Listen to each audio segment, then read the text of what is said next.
Et si je vous disais que votre gentillesse est exactement ce qui garantit votre exploitation? Prêtez une attention particulière, car vous êtes sur le point de désapprendre tout ce que vous savez sur la confiance. Il existe un instant, une décision silencieuse, d'une fraction de seconde que vous prenez lorsque quelqu'un s'approche de vous avec un sourire, une faveur, une promesse. Et dans cet instant, la personne ordinaire fait ce qu'elle a été conditionnée à faire. Elle croit. Ils ont l'air sincères. Ils ne me feraient jamais de mal. Je vois le bon en eux. Cela semble noble, humain. Mais pour Machiavel, c'est le moment où vous perdez tout. Parce qu'à la seconde où vous faites confiance sans vérification, vous admettez que vous êtes assez faible pour être trompé. Et dans les jeux de pouvoir, la naïveté est un suicide lent. Si eux vous voient hésiter à douter, ils ne voient pas une bonne personne. Ils sentent l'odeur de la proie. Voici la loi implacable que Machiavel a comprise. L'homme qui fait confiance se diminue. L'homme qui doute protège son royaume. Et si vous avez compris ce piège initial, restez attentifs, car maintenant nous allons voir pourquoi cela se produit. Croire trop vite est rarement récompensé. Ce que cela fait, c'est transférer le pouvoir loin de vous. Parce que lorsque vous acceptez les intentions d'autrui sans preuve, vous jouez sur leur terrain, vous acceptez leur cadrage. Vous dites, vous avez l'autorité de définir la réalité. Et une fois qu'ils ont cela, ils possèdent la narrative. Même si vos intentions sont pures, vous semblez stupide, parce que seuls les faibles se précipitent à faire confiance. Les forts laissent le doute brûler, laissent l'incertitude flotter intacte, parce qu'ils savent que le véritable mouvement est celui-ci. Transformez la confiance en un test.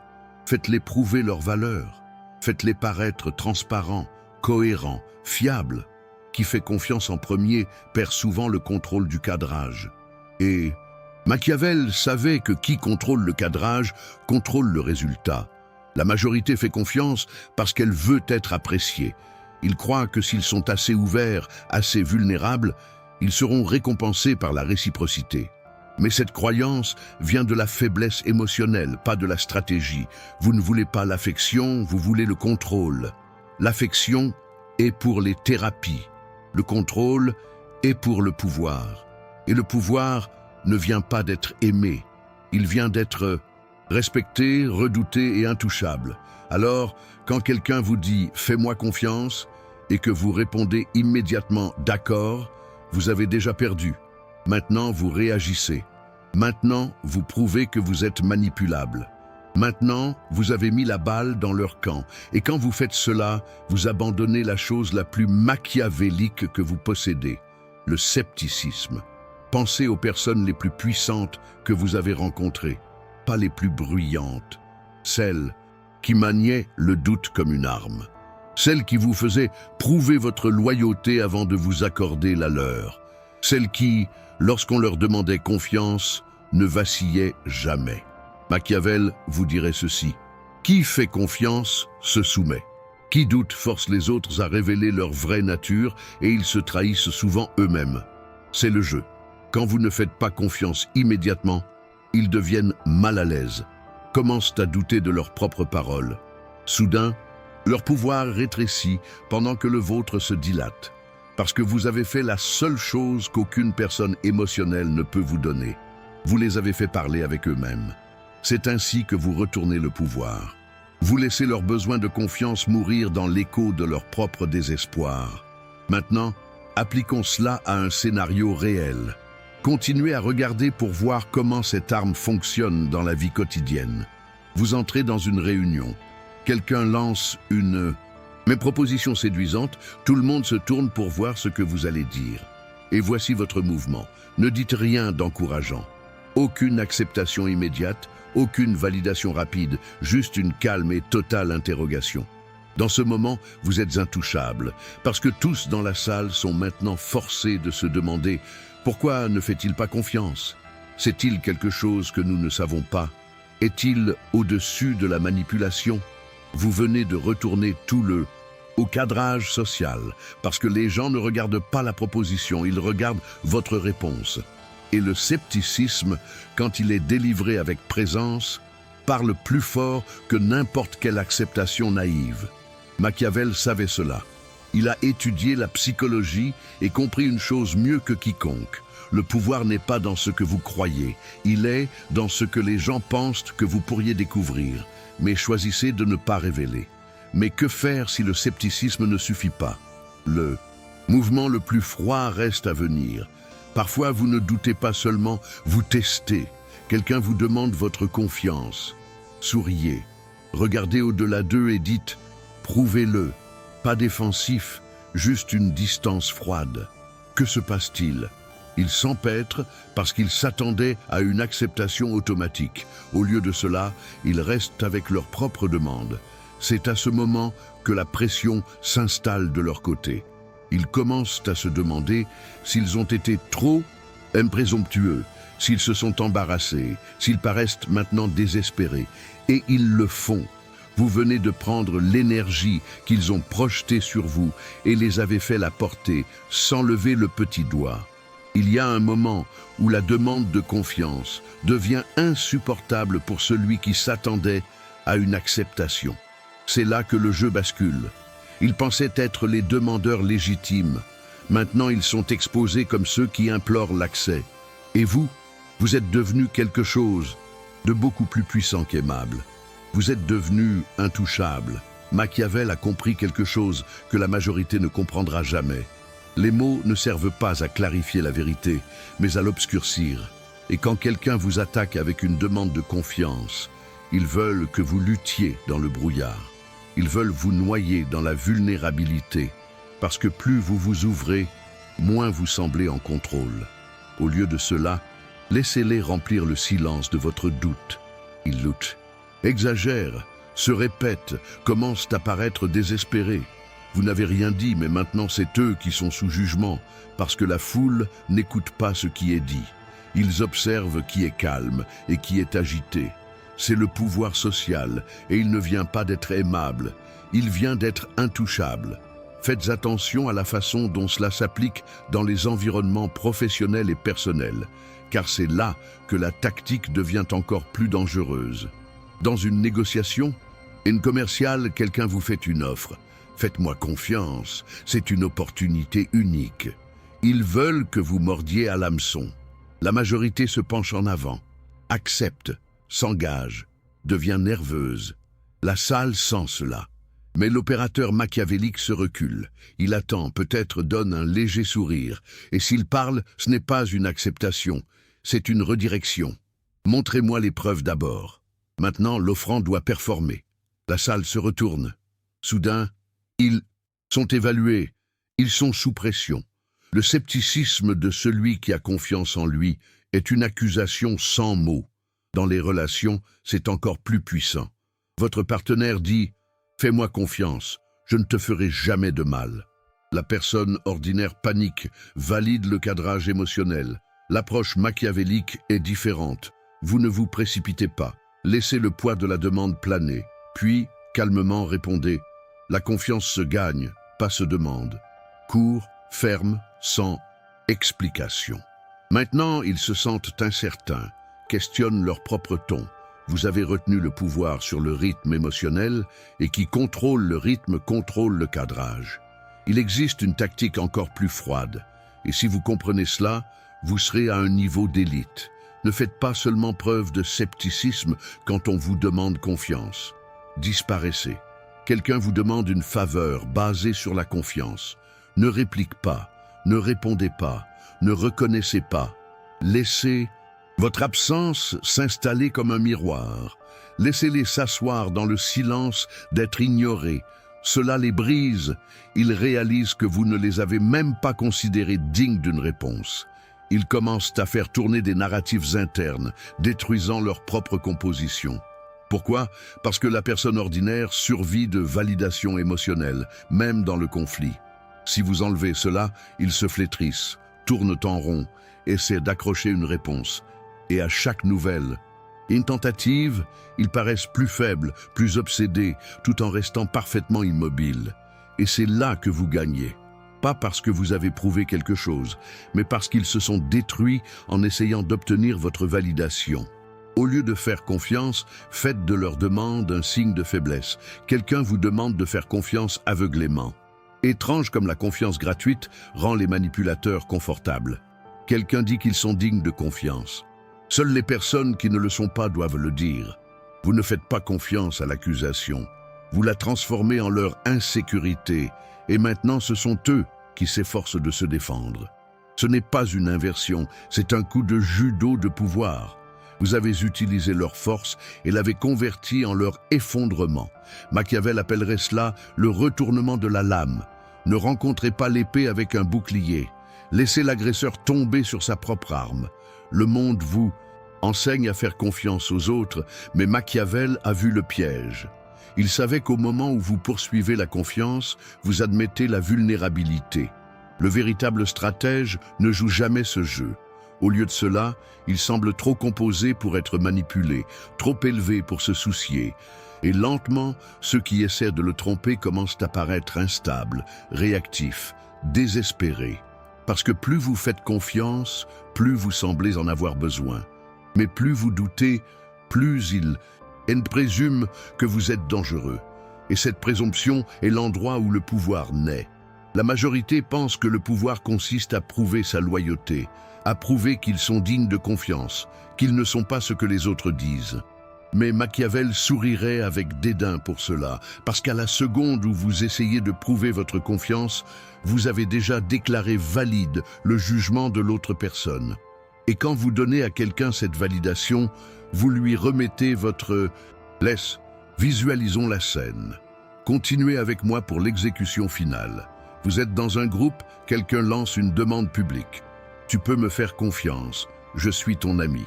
La majorité se crispe, essaie de rire, ou pire, répond avec une acceptation. Ce qu'ils font réellement, c'est confirmer que le coup a touché la cible. Tout le monde observe l'acceptation, et cela fait que la demande semble légitime. Voici ce que le machiavélique fait. Pause. Maintient le silence pendant 2 secondes. Balaie la salle du regard avec un amusement silencieux. Puis, si nécessaire, offre quelque chose de calme, précis et dédaigneux. Les amis n'ont pas besoin de le demander. L'agresseur se tortille, s'agite, cherche du soutien.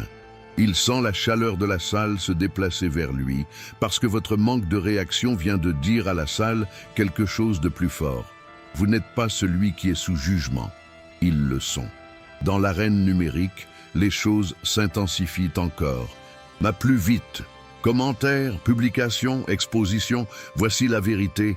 Dans le tribunal de l'opinion publique, la naïveté dénote faiblesse, à moins que votre scepticisme ne commande le respect.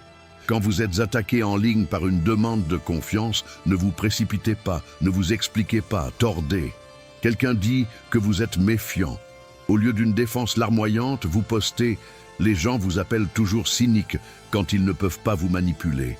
Vous ne vous êtes pas défendu. Vous avez recadré l'accusation comme un badge de pouvoir. Maintenant, ils semblent amers. Vous semblez impassible. Et le public commence à se demander qui est au contrôle. Ce n'est pas un contrôle des dommages, c'est une domination narrative.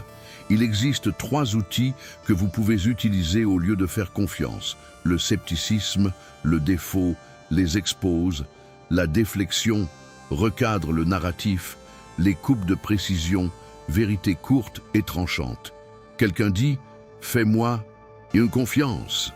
Répondez « La confiance se gagne avec le temps ». Ils disent « Je suis ton ami ». Répondez « Les amis prouvent, ils ne demandent pas ». Ils disent « Tu ne fais confiance à personne ?» Répondez « Non, je ne fais confiance qu'à ceux qui le méritent ». Ce ne sont pas des acceptations, ce sont des affirmations de statut. Elles disent « Vous ne pouvez pas me manipuler ». Et c'est le cœur. Le machiavélique n'implore jamais d'être vu comme bon. Il défie les gens de le voir comme cynique et marche plus haut pour cela. Quand vous refusez de faire confiance facilement, quelque chose arrive à vos ennemis. Ils deviennent déséquilibrés parce qu'ils s'attendaient à une bataille facile et ils frappent la fumée. Ils intensifient, poussent plus fort, deviennent plus dramatiques. Et plus ils font cela, plus vous vous élevez. Pourquoi ? Parce que vous les avez fait exécuter leur propre effondrement. et c'est le jeu final machiavélique. Vous ne détruisez pas vos ennemis. Vous laissez leur obsession avec vous les détruire. Vous pensez qu'être méfiant est dangereux, mais être naïf est bien pire. L'homme méfiant a le mystère. L'homme naïf est facile à manipuler. Les gens qui essaient toujours de clarifier les choses sont vus comme désespérés. Les gens qui restent calmement méfiants sont craints. Machiavel savait, il vaut mieux être craint que aimé, mais encore plus, il vaut mieux être imprévisible que prévisible. Écrasons l'illusion finale. Vous n'avez pas besoin d'une bonne réputation pour gagner. Vous avez besoin d'une réputation forte. L'homme avec une bonne réputation est censé être agréable. L'homme avec une réputation forte n'est pas toujours aimé, mais personne n'ose bouger contre lui de façon désinvolte. C'est ce qui se passe quand vous ne faites jamais confiance facilement. Votre réputation ne devient pas ce que les gens croient, mais ce qu'ils craignent que vous fassiez ensuite. C'est ainsi que vous retournez le pouvoir. Vous arrêtez de vous battre pour l'approbation et créez plutôt une aura qui rend les gens prudents. L'évolution finale n'est pas le scepticisme, c'est l'aura. Une présence si composée, si sûre, que les demandes de confiance s'évaporent avant d'atterrir. Cela ne vient pas d'être sans émotion, cela vient d'être imperturbable par conception. Parce qu'une fois que vous vous êtes entraîné à ne pas faire confiance, à ne pas expliquer, à ne pas chercher la validation, vous franchissez une ligne où votre existence devient la défense. Et c'est là que le pouvoir devient sans effort. Pensez aux quelques personnes qui ne s'expliquent jamais, ne postent pas de défoulement, ne discutent pas, et pourtant les gens les respectent davantage. Pourquoi ? Parce que le scepticisme face à la demande crée un mythe, invite à l'interprétation, et l'esprit humain remplit le vide de force. Les gens supposent que vous devez être dangereux, savoir quelque chose qu'ils ne savent pas. Cette supposition est ce qui fait que les gens vous suivent. Machiavel ne se souciait pas d'être bon, il se souciait d'être au contrôle. Voici le paradoxe final, la clé du levier social. Plus vous vous expliquez, plus vous semblez seul. Mais si vous restez calme, impassible, les gens ressentent l'impulsion de vous défendre. Ils disent « c'était inutile, ils ne méritaient pas cela ». Soudain, ils deviennent votre bouclier. Et qu'est-ce qui est mieux que de vous défendre? Laissez les autres le faire pour vous sans demander. C'est le levier machiavélique. Laissez la foule défendre votre cause pendant que vous restez au-dessus du bruit. Maintenant, vous n'êtes pas seulement respecté, vous êtes élevé. Cela ne se produit pas du jour au lendemain. Vous construisez comme une forteresse. Commencez ici. Ne corrigez jamais les demandes de confiance destinées à provoquer. Utilisez des phrases courtes de clôture. Prouvez-le. Le temps dira. Chacune ferme la porte. Étudiez comment vous maintenez votre visage, votre corps. L'immobilité, votre armure. Et plus vous êtes immobile, pendant que les autres perdent le contrôle, plus votre pouvoir se dilate. Quand les gens ne savent pas comment vous manipuler, ils vous craignent. Vous devenez illisible, un miroir qui reflète leur instabilité. Machiavel dirait « L'homme le plus dangereux n'est pas celui qui attaque en premier, c'est celui qui n'a jamais besoin. » Vous atteindrez un point où les demandes cessent, non pas parce que vous les avez combattues, mais parce que les gens savent qu'ils perdront avant de commencer. Votre présence dit « Je ne joue pas à la défense, je laisse les autres se détruire ». Il existe une différence entre la force et l'immunité. La force réagit encore. L'immunité ne reconnaît même pas le coup. C'est l'idéal machiavélique. Vous ne gagnez pas l'argument. Vous le terminez avant qu'il ne commence, en n'ayant jamais besoin d'y répondre. Quand vous ne faites plus confiance facilement, les gens arrêtent de vous voir comme quelqu'un à juger. Vous êtes passé au-delà du tribunal de l'approbation publique et le seul jugement qui compte est le vôtre. À partir de ce point, vous ne vivez pas en défense, vous vivez en définition. Vous définissez votre image, votre ton, votre silence, et les gens le sentent. La certitude dans vos yeux, le calme dans votre posture, le danger dans votre tranquillité. Vous ne résistez plus, vous commandez, et c'est là que la salle change. La foule parle moins, vos ennemis deviennent plus silencieux, Votre nom porte du poids, non pas parce que vous avez lutté pour lui, mais parce que vous ne l'avez jamais expliqué. Si vous êtes arrivé jusqu'ici, si vous avez traversé chaque mot et senti le poids de ceux-ci, vous n'êtes pas seulement un spectateur, vous êtes un survivant. Un survivant du bruit incessant qui nous enseigne à implorer la validation. Vous avez regardé dans l'abîme de la perception des autres et n'avez pas reculé. Et pour cela, vous êtes reconnu. Sachez que même dans ce silence, votre voyage intérieur a déjà commencé. La graine de la tranquillité a été plantée. La décision de ne plus jamais vous justifier germe quelque part au fond de votre conscience, et elle ne mourra pas. C'est pourquoi il y a une invitation à un acte symbolique, non pas pour l'algorithme, non pas pour les chiffres, mais comme un saut de votre compréhension. Si ce message a résonné en vous, commentez ci-dessous la phrase « Ma lucidité est ma forteresse ». Ce n'est pas un commentaire, c'est une déclaration silencieuse, un rappel pour vous-même que vous n'avez plus besoin d'entrer dans des batailles qui ne servent pas votre pouvoir. Et en vous abonnant à cette chaîne, vous ne cliquez pas seulement sur un bouton, vous rejoignez une forteresse. Un endroit où nous déclarons que nous sommes prêts à porter le poids de notre propre aura, au lieu de chercher le soulagement de l'approbation des autres. Sur cette chaîne, il n'y a pas de miroir poli pour refléter ce que vous voulez voir. Il n'y a que des fragments de la vérité nue, celle que la plupart craignent, mais qui est la seule qui peut vraiment libérer. Chaque vidéo que vous trouverez ici n'est pas un divertissement, c'est une clé. Et chaque clé ouvre une porte vers une pièce qui existe déjà en vous. Allez maintenant, et que votre lucidité soit votre définition, pas votre faiblesse.